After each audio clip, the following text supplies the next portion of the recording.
हाय किसी की इतनी हिम्मत जो कालू कौवा से पंगा ले सके। चले जाओ यहाँ से, नहीं तो सबकी टांगे तोड़ दूंगा।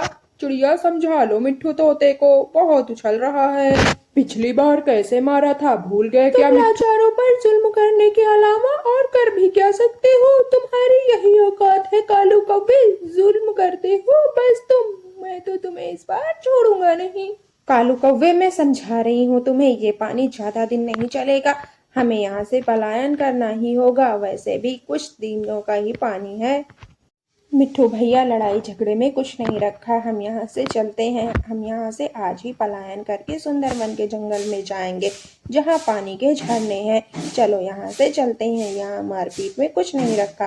कितने दिन पियेंगे ये पानी? ऐसा कहकर रानू चिड़िया सभी पक्षियों को लेकर वहां से चली जाती है और रेत के बीच में उस हरे भरे पेड़ के नीचे बैठती है। चिड़िया, आज अगर तुम न रोकती तो मैं उस कालू कौवे को बहुत मार मारता। और चिड़िया, तुम्हें ही तो ढूंढा था वो तालाब, और तुम अचानक से पलायन का क्यों सोचने लगी? पलायन हम करेंगे। हाँ मिट्ठू भैया, हमें पलायन करनी ही होगी, क्योंकि इस जंगल में बहुत तेजी से सूखा चलता चला जा रहा है, और अगर हम कुछ दिन यहाँ और रहें तो मर जाएंगे। हमें सदाबहार के जंगल जाना होगी, क्योंकि मेरी माँ ने कहा था कि सदाबहार का जंगल बहुत अच्छा है। हम वहीं चलेंगे। तो क्या रानू, उस सदाबहार के जंगल में पानी होगा? ये नहीं होगा, वहाँ पे कैसे मरेंगे?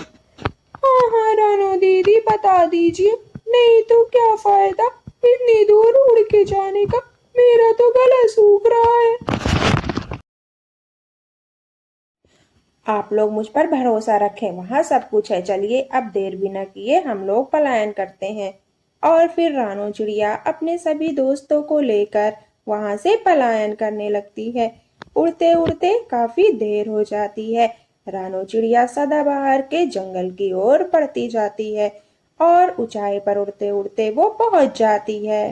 रानू चिड़िया अपने सभी साथियों को लेकर हंसी खुशी आगे बढ़ रही थी, लेकिन मुन्नी चिड़िया थोड़ा पीछे रह गई थी, शायद उसका जाने का मन ही नहीं था।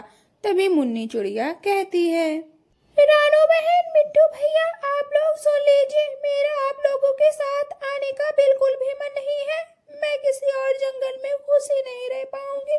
मैं जब से पैदा हुई हूँ मैंने उसी जंगल में जिया है, मैं किसी और जंगल नहीं जा सकती।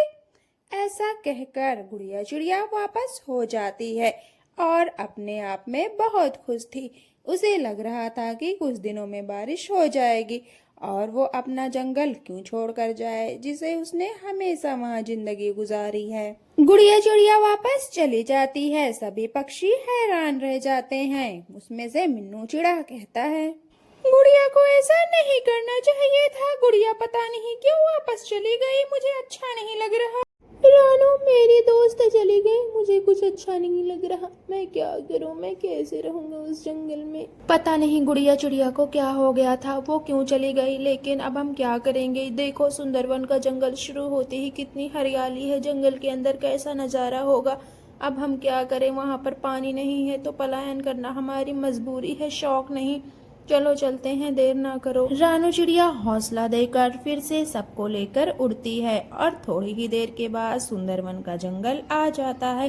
वो जंगल इतना खूबसूरत था कि देखकर सभी तारीफ करने लगते हैं। जैसे ही वे सब जंगल के अंदर जाते हैं, वे सबसे पहले झरने पर जाते हैं। झरना बहुत ही खूबसूरत था।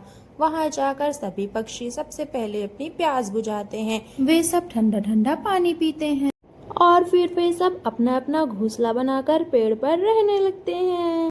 कुछ दिनों के बाद तालाब का पानी खत्म हो जाता है। गोरी और कालू मर जाते हैं बिना पानी के, क्योंकि अब इतने सूखे दिनों में उनसे उड़ा नहीं जा रहा था।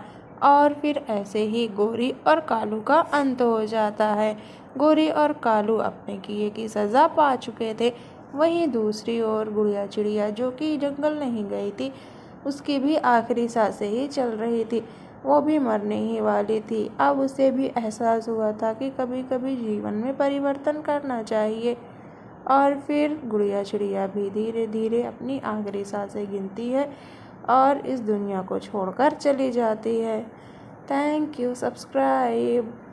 कल मिलते हैं, तब तक आप लोग वीडियो को लाइक करें और चैनल पर नए हैं तो चैनल को सब्सक्राइब करें। Thank you, bye.